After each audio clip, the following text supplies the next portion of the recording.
ये सब फजूल बातें हैं। हम दोनों जानते हैं तुमने मुझसे किस तरह झूठ बोलकर दस्तखत करवाए। तुम कितने घटिया आदमी हो। चलो फोन करो उसे।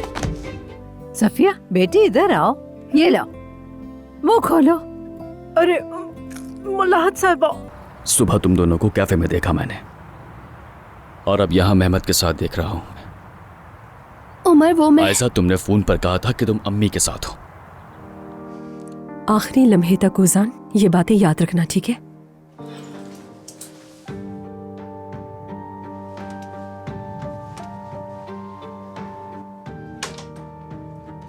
क्या लम्हा था वो।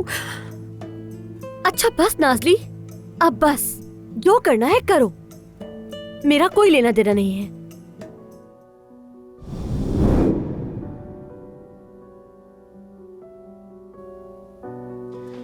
ये सूरत हाल भी मुझे तोड़ देती है औजान। यानी झूठ हो या खेल, मेरी महबूबा मेहमत की अंगूठी पहनकर घूमती है, ये बर्दाश्त नहीं होता मुझसे। हमीद, अस्सलाम वालेकुम। मैंने कल रात को आपको ख्वाब में देखा। अब सच कहूँ तो कुछ परेशानी में देखा था, दिल घबराने लगा मेरा। जुमाना, कल जो तुमने देखा वो तुम मुझे कोई वजाहत देने के पाबंद नहीं हो। तुम्हारे और उसके दरमियान का मसला है ये। जब पहली बार हमारी मुलाकात हुई थी, उसी लम्हे से मैं तुम्हें बहुत याद करता हूँ।